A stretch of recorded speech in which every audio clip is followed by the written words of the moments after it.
محمد تھا.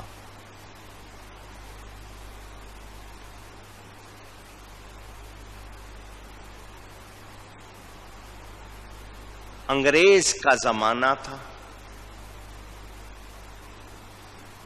جس میں اس نے باقاعدہ 10-15 روپے ماہانہ کی نوکری کی ہے، عدالت میں، کچہری میں، اور تعلیم کے حوالے سے بھی کوئی اس میں خاص قابلیت نہیں تھی.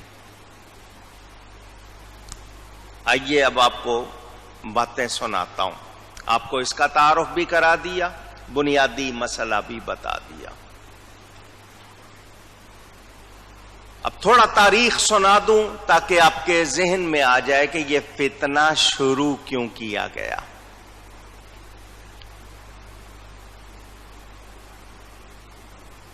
جس کو تاج برطانیہ کہا جاتا ہے، کنگڈم آف بریٹین، فرنگی سامراج، انگریزی حکومت، کہتے تھے نا ایک زمانے میں اتنی بڑی تھی کہ ان کی سلطنت میں سورج غروب نہیں ہوتا تھا. کھانے کے مسالے کہاں سے آتے ہیں؟ جی ہندوستان سے. اچھے پھل کہاں سے آتے ہیں؟ جی ہندوستان سے. دنیا بھر کا فن کہاں موجود ہے؟ جی ہندوستان میں ہے. بہترین چیزیں کہاں بنتی ہیں؟ جی ہندوستان میں بنتی ہیں. نواب ہیں، راجے ہیں، مہاراجے ہیں، ان کے پاس سونا، چاندی، ہیرے جواہرات کے انبار. مسلمانوں کی حکومت ہے. جاؤ، جا کر دیکھو اس ہندوستان پر ہم نے قبضہ کرنا ہے، کیسے کریں. یہ انگریز کی ایک بات سن لینا، یہ جو کرتے ہیں وہ لکھتے ضرور ہیں. اپنا کیا ہوا سارا ریکارڈ بناتے ہیں. یہ سب موجود ہے. ایسٹ انڈیا کمپنی کے نام سے تجارت کا نام لے کر انہوں نے لوگ بھیجے. ویسے یہ اعلان کیا کہ ہم آئے ہیں تجارت کے لیے، اصل مقصد تھا جائزہ لینا، آپ کو چیک کرنا، دیکھنا کیا کرتے ہیں، کیا کھاتے ہیں، کیا پیتے ہیں، کیا پہنتے ہیں، کیا پسند کرتے ہیں، مزاج کیسا ہے، ان کے رویوں کا کیا حال ہے. ایک بات کرنے لگا ہوں، پسند آئے نہ آئے سن لیں. یہ آپ کے ہاتھ میں موبائل فون ہے، سیل فون، عربی میں جوال کہتے ہیں. شاید ہی کوئی بچہ بوڑھا آج کل خالی ہوگا، سب نے رکھا ہوا ہے. ملازموں تک نے رکھا ہوا ہے، سبزی والے نے بھی رکھا ہوا ہے، سوئیپر جو آتا ہے جھاڑو دینے اس نے بھی رکھا ہوا ہے. آپ اس کو ضرورت سمجھ رہے ہیں. یہ فون آپ جب تک اس کی بیٹری نہیں نکالتے یہ آپ کی آوازیں سن رہے ہیں. آپ نے کہیں رکھا ہوا، بول رہے ہیں، کوئی آپ کی آواز سننا چاہے تو سن سکتا ہے، حالانکہ استعمال نہیں کر رہے، رکھا ہوا ہے، بیٹری ہے نا اس میں. اگر کوئی جن کی کمپنی ہے وہ آپ کی آواز سننا چاہیں تو سن سکتے. آپ اس میں کوئی میسج بھیجتے ہیں، امیج بھیجتے ہیں، وہ واٹس ایپ ہو، وہ وائبر ہو، وہ فیس بک ہو، وہ اسکائپ ہو، وہ آئی ایم او ہو، جتنے بھی یہ آپ کے بنے ہوئے آئیکن اور سافٹ ویئر اور آپ نے ایپس انسٹال کیے ہوئے، یہ آپ کے لیے شاید کھلونے ہوں گے. آپ کو پوری طرح واچ کیا جا رہا ہے، ایک ایک چیز آپ کی دیکھی جا رہی ہے. اب آپ کی کوئی چیز ان سے چھپی ہوئی نہیں ہے. آپ تو بڑے شوق سے ہر وقت اپنے پاس رکھتے ہو نا، مگر وہاں آپ کے لیے یہ کارروائی ہو رہی ہے. بظاہر آپ سمجھ رہے ہیں یہ ٹیکنالوجی ہے، اس ٹیکنالوجی کی آڑ میں کیا ہو رہا ہے اس کا آپ کو اندازہ نہیں. وہ ایسٹ انڈیا کمپنی بھی تجارت کے نام پر آئی، کیا کرتی رہی؟ لوگ یہی سمجھ رہے تھے کہ جی یہ بزنس کریں گے۔ انہوں نے مسلمانوں کی حکومت دیکھی، ان کا کام دیکھا، رپورٹ بھیجی، یہ لوگ اس طرح کے ہیں، ان کا مزاج یہ ہے، دینی طور پر ان کا حال یہ ہے۔ میں مختصر کر کے بتا رہا ہوں، گناہ بھی کرتے ہیں، کھیلتے بھی ہیں، پیتے پلاتے بھی ہیں، ان میں کچھ لوگ بگڑے ہوئے بھی ہیں، اچھے بھی ہیں، مگر دو چیزیں ان میں ایسی ہیں جو ختم نہ کی گئیں تو اس قوم پر فتح نہیں مل سکتی۔ کیا ہے؟ موت کو زندگی سمجھتا ہے مسلمان، موت کو مرنے سے تو ڈرتا نہیں ہے۔ یہ ان میں جذبہ جہاد ہے، اللہ کی راہ میں جان دینے کو زندگی سمجھتا ہے۔ تو تم اس قوم پر کیا قابو پاؤ گے جو خود مرنے کو پسند کرے؟ جن کو موت سے ڈر لگتا ہو ان کو ڈرایا جائے، یہ تو موت کو پسند کرتا ہے، جذبہ جہاد ہے ان میں،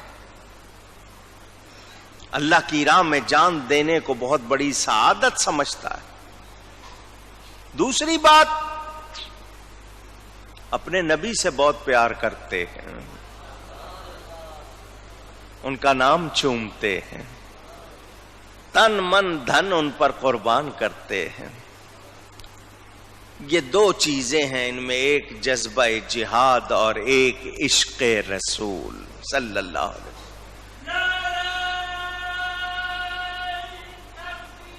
اللہ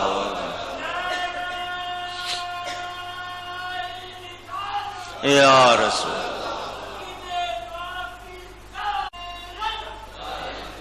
جب تک یہ ان سے نہیں نکالو گے دو چیزیں، ان پر قابو پا سکتے نہیں۔ اچھا، رپورٹ چلی گئی، رپورٹ کے بعد دوسرا گروپ آیا۔ اب یہ دیکھو کہ یہ کام ہم نے جو کرنے، یہ تو پتا چل گیا کہ کیا کرنا ہے، اب کیسے کرنا ہے؟ جاؤ دیکھو ان دو چیزوں کو ختم کرنے کے لیے کیا کرنا ہے۔ اور رپورٹ دوسرے گروپ نے آ کر بھیجی، یہ کام دو طبقے کر سکتے ہیں جن کو پیر اور مولوی کہتے ہیں۔ پانچوں وقت مسجد میں جاتے ہیں، مولویوں کے پاس پڑھتے ہیں، ان سے پیروں کے پاس جاتے ہیں، وہ تربیت کرتے ہیں، ان کا کہا ہوا مانتے ہیں، مولویوں سے فتوے لیتے ہیں، پیروں کا حکم مانتے ہیں، ان سے بہت وابستہ اٹیچ ہیں۔ تو پیر مولوی اگر تمہارے قابو آ جائیں گے تو پوری امت کو قابو کر لو۔ اچھا، یہ بھی پتا چل گیا۔ اب یہ پتا چلو کہ پیر اور مولوی قابو کیسے آئیں گے، ان کی کمزوری کیا ہے۔ اور جی فاقے کر لیتے ہیں یہ لوگ، جیسا ملے پہن لیتے ہیں سادے لباس میں، کمزور ہیں بہت مالی طور پر، مگر اپنے دھن کے پکے ہیں۔ کیا کمزوری نکلی جی؟ ان کے پاس مال نہیں ہے۔ اچھا، خریدو۔ پتا چل گیا، پہلے پتا چلا کہ کرنا کیا ہے، پھر اس کی کیسے کرنا ہے، کون کس سے کروانا ہے، لو جی خریدو۔ آ گئے، ان کے پاس جو خزانے تھے وہ انہوں نے کھول دیے۔ یہ اس زمانے کی بات کر رہا ہوں کہ جس کی مہینے کی آمدنی 5 روپے بھی تھی، مزے سے بسر کرتا تھا، اس دور کی بات کر رہا ہوں۔ پیسے کی وقت تھی، 1 پیسے کے چنے لے کر ایک تندرست آدمی کھاتا تھا تو اس سے ختم نہیں ہوتے تھے۔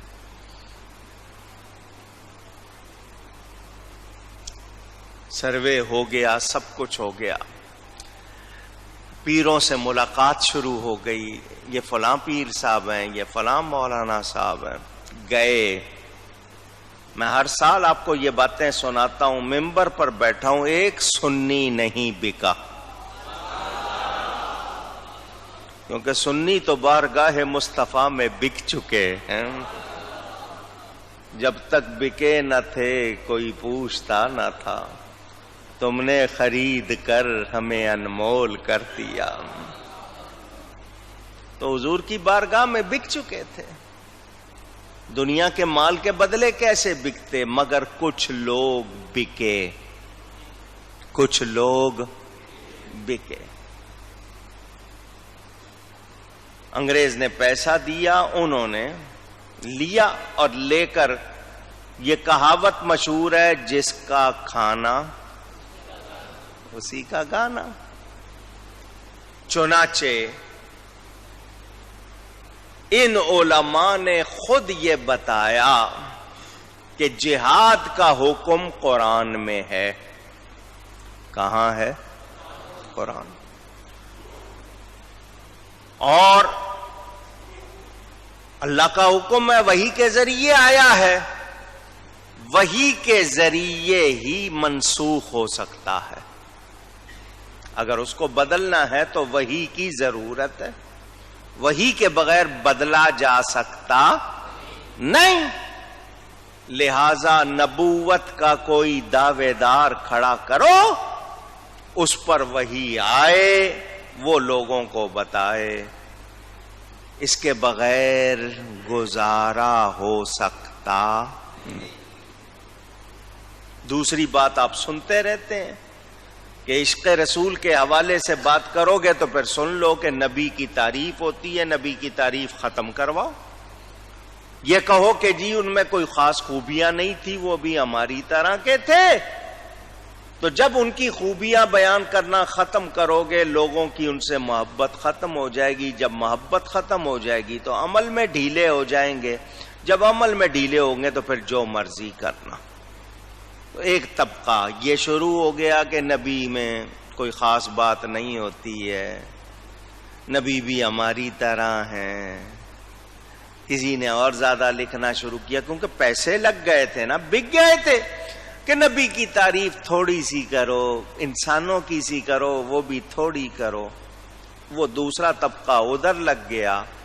ایک صاحب نے کتاب لکھی اور کہا خاتم النبیین کا معنی آخری نبی سمجھنا یہ عوام کا خیال ہے۔ خاتم النبیین کا معنی آخری نبی سمجھنا عوام کا خیال ہے، علم والوں کے نزدیک یہ معنی درست نہیں۔ یہ بات لکھنے کا مطلب کیا تھا؟ نبوت کا دروازہ کھولنا، کہ بھئی جب خاتم النبیین کا معنی آخری نبی نہیں ہے تو اس کا مطلب یہ کہ اور نبی آ سکتا۔ دروازہ کھولا یا نہیں کھولا؟ پوچھ رہا ہوں، کیا مسلمان رہا وہ؟ آپ لوگ جو سن رہے ہیں سمجھدار ہیں۔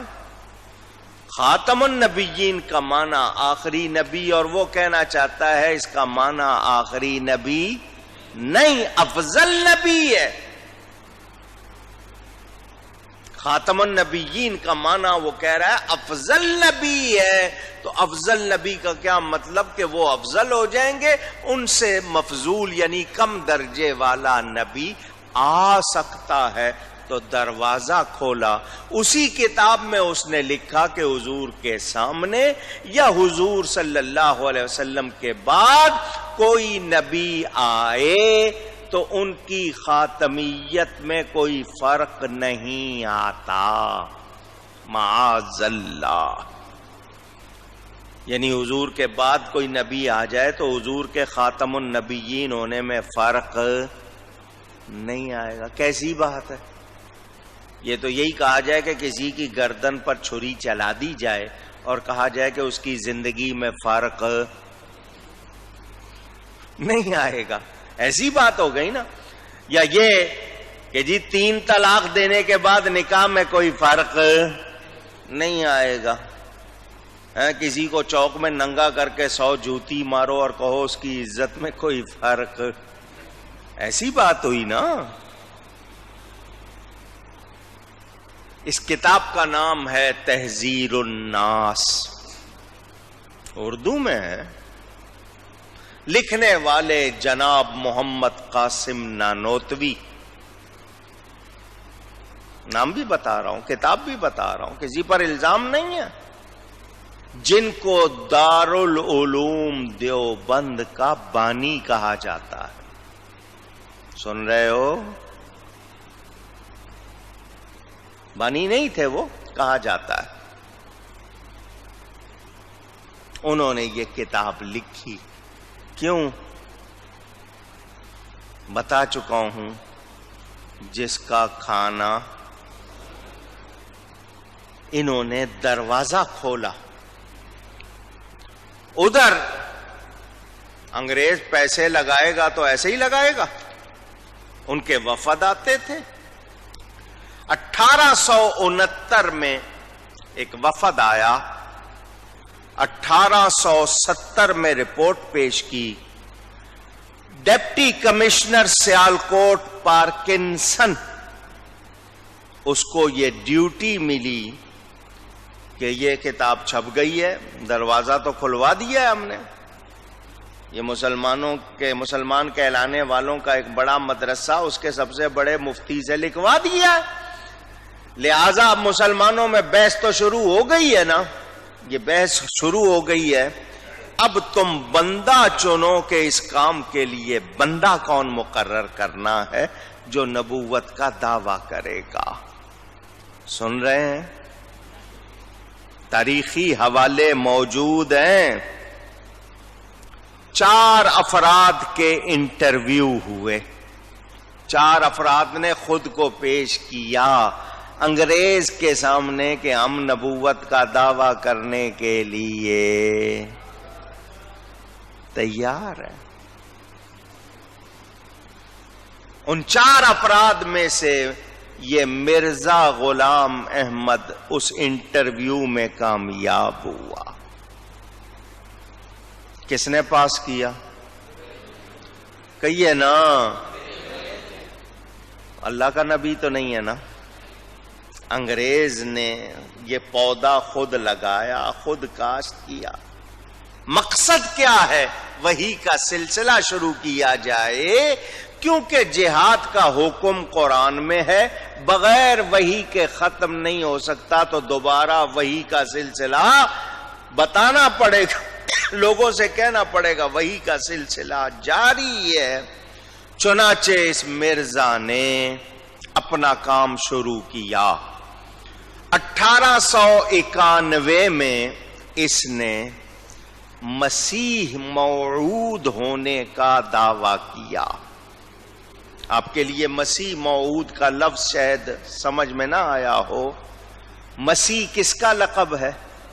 حضرت عیسیٰ علیہ السلام کا. موعود کیونکہ انہوں نے دوبارہ آنا ہے. دوبارہ. تو اس نے چونکہ چالاک تھا نا, انٹرویو میں کامیاب ہوا تھا, پہلے اس نے دعویٰ کیا مہدی ہونے کا, امام مہدی ہونے کا. پھر اس نے دعویٰ کر دیا مسیح موعود کہ وہ عیسیٰ علیہ السلام جن کے آنے کا وعدہ ہوا ہے وہ میں ہوں. حالانکہ اس سے پہلے یہ عیسائیوں کے خلاف تقریریں کرتا تھا. چالاک تھا. ایک دم اس نے مسیح موعود ہونے کا دعویٰ کیا 1891 میں, اور 1901 میں اس نے دعویٰ کر دیا نبوت کا. اب میں آپ کو اس کا تھوڑا سا گند سنا دوں. میں نے شروع میں آپ کو مسئلہ بھی سمجھا دیا, تفصیل بھی بتا دی, یہ بھی بتا دیا کہ یہ کیوں سلسلہ کیا گیا. اس نے آتے ہی پہلی وحی میں ہی اعلان کر دیا. شاعر بھی تھا, شاعری کرتا تھا. چھوڑ دو اے دوستو جہاد کا خیال, دین کے لیے حرام ہے جہاد اور قتال. پہلی وحی کا اعلان کر دیا, حکم آ گیا جہاد کینسل. اسی کے لیے تو بنا تھا نا کہ وحی آئی ہے, وحی میں کیا حکم آیا ہے؟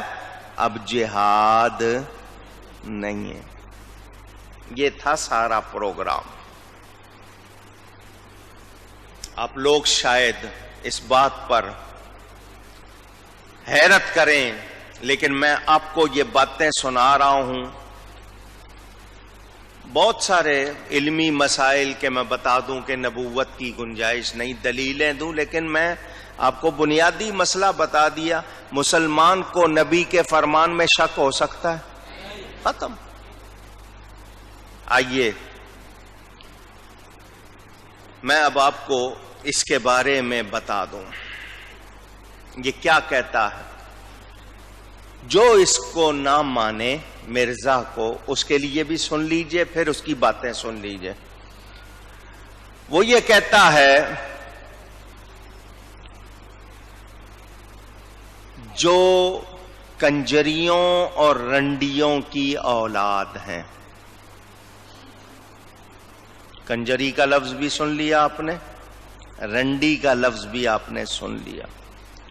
وہ کہتا ہے جو کنجریوں اور رنڈیوں کی اولاد ہیں ان کے دل پر اللہ نے مہر لگا دی ہے، وہ مجھے قبول نہیں کرتے. کیا مطلب؟ جو مجھے قبول نہیں کریں گے وہ کنجریوں اور رنڈیوں کی اولاد ہوں گے. ایک بات وہ کہتا ہے میری مخالفت کرنے والے جنگلی سور ہیں اور ان کی عورتیں کتیوں سے بڑھ کر ہیں. یہ سن لیا آپ نے؟ اب آپ سنیں اس کی باتیں کہ جو قبول نہیں کرتے ہیں ان کے بارے میں کیا کہتا ہے، وہ آپ کو بتا دیا. اس کے الفاظ دافع البلا اس کی کتاب کا نام، ازالہ اوہام اس کا نام، حقیقت الوحی ان کی مختلف کتابوں سے سنا رہا ہوں. کہتا ہے مجھ کو اللہ تعالی نے فرمایا، مرزا کہتا ہے کہ اے غلام محمد تو میری اولاد کی جگہ ہے. سب کہیں معاذ اللہ. اور اللہ نے کہا تو مجھ سے ہے اور میں تجھ سے ہوں. سن رہے ہیں آپ؟ قرآن پڑھنے والے جانتے ہیں لم یلد، اور یہ کیا کہہ رہا ہے کہ تو میری اولاد کی جگہ ہے، تو مجھ سے ہے اور میں تجھ سے. معاذ اللہ. ابھی اس پر نہیں ہے کم، اور سنیں آپ کو میں سنا رہا ہوں.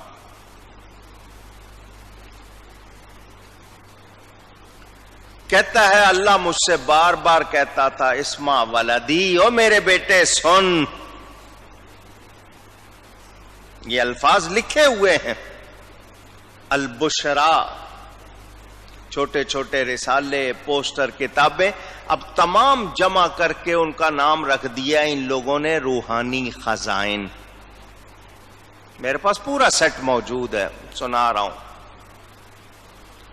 اب اس سے زیادہ سنیں تذکرۃ الشہادتین انجام آتھم، اس میں یہ لفظ لکھ رہا ہے. مجبوری ہے سنانے آپ کو، برداشت نہیں ہوتے. اللہ تعالی نے فرمایا کہ تو میرے نطفے سے ہے،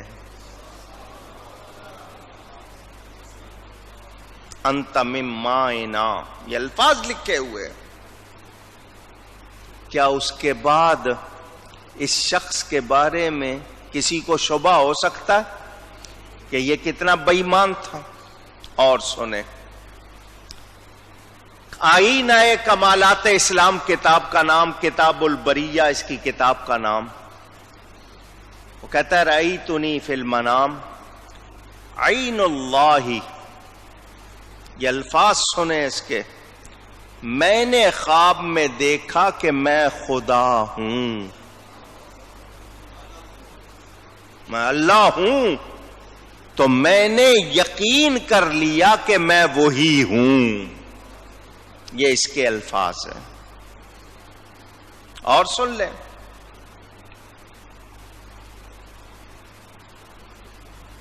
اب یہ لفظ بھی آپ سن رہے ہیں اور میں سنا رہا ہوں. اللہ تعالیٰ مجھے معاف کرے، نقل کفر کفر نہ باشد.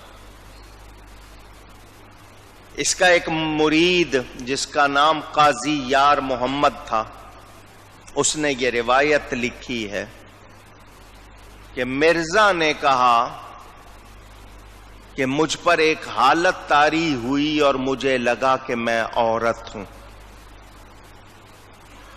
اور اللہ نے اپنے مرد ہونے کی قوت کا اظہار کیا۔ آپ شاید اس لفظ کو سمجھے نہیں، اس کا سیدھا سیدھا مطلب کہ اللہ نے مجھ سے زنا کیا، معاذ اللہ۔ یہ مرزا کے الفاظ ہیں۔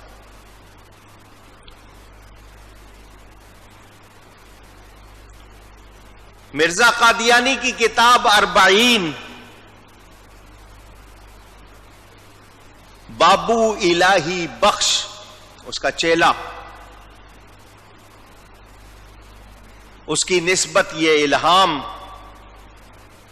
کہ الہی بخش چاہتا ہے کہ تیرا حیض دیکھے۔ مرزا کہتا مجھ سے حیض جاری ہوا۔ ایک طرف تو نبوت کے دعوے کر رہا ہے، عیسیٰ ہونے کے دعوے کر رہا ہے، خدا ہونے کے، دوسری طرف تیرا حیض نکل رہا ہے۔ پہلے یہ تو طے کر لے کہ تو مرد ہے یا عورت ہے یا کوئی اور جنس ہے، اللہ معاف کرے۔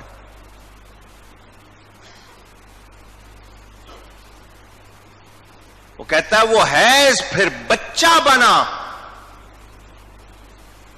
اور بمنزلہ اطفال اللہ، یعنی اللہ کے بچے کے یعنی جیسا ہو گیا۔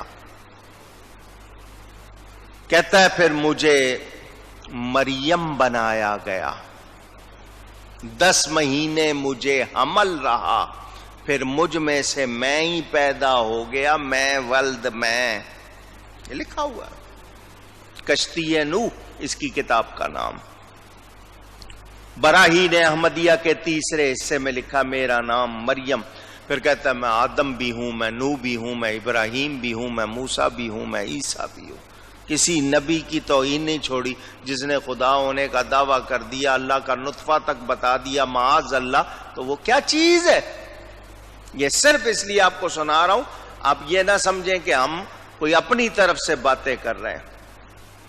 وہ کہتا ہے قرآن گالیوں سے بھرا ہوا ہے۔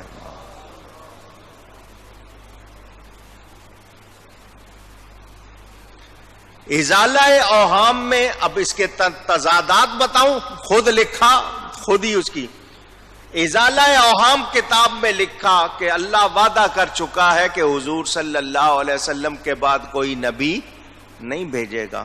پھر دافع البلا میں لکھا سچا خدا وہی ہے جس نے قادیان میں اپنا نبی بھیجا۔ قرآن کے لیے لکھا ہے کہ جی قادیان میں نازل ہوا، معاذ اللہ۔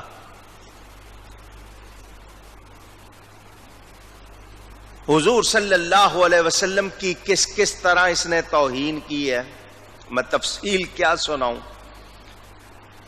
کہتا ہے حضور صلی اللہ علیہ وسلم کے گھر 11 لڑکے پیدا ہوئے، کوئی بھی زندہ نہیں رہا۔ یہ حضور کے لیے لکھا، معاذ اللہ۔ حضرت عیسیٰ کی دادیوں اور نانیوں کے لیے لکھا ہے کہ وہ طوائفیں تھیں، معاذ اللہ۔ یہ حال ہے اس کا۔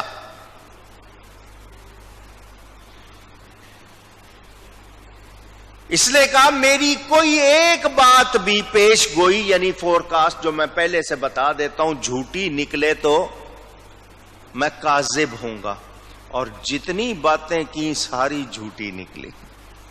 ایک عورت تھی محمدی بیگم، سلطان محمد کی بیوی، اس پہ کہیں فریفتہ ہو گیا، کہنے لگا میرا اس کے ساتھ آسمان پر نکاح ہو گیا ہے۔ پھر اس کے رشتہ داروں کو خط لکھے کہ اس کو فوراً میرے پاس پہنچا دو کیونکہ میرا اس کا آسمانوں پر نکاح ہو گیا ہے۔ انہوں نے کہا جی لڑکی جس کے گھر جانی تھی گئی ہے، آرام سے رہ رہی ہے، وہ تو نہیں آتی۔ اس نے ان کو ڈرایا تم سب جلا دیے جاؤ گے، یہ ہو جائے گا، وہ ہو جائے گا۔ وہ اس کے مرنے کے بعد بھی زندہ رہی، اس کے بچے بھی زندہ رہے، دعوے کرتا رہا، وہ عورت اس کے ہاتھ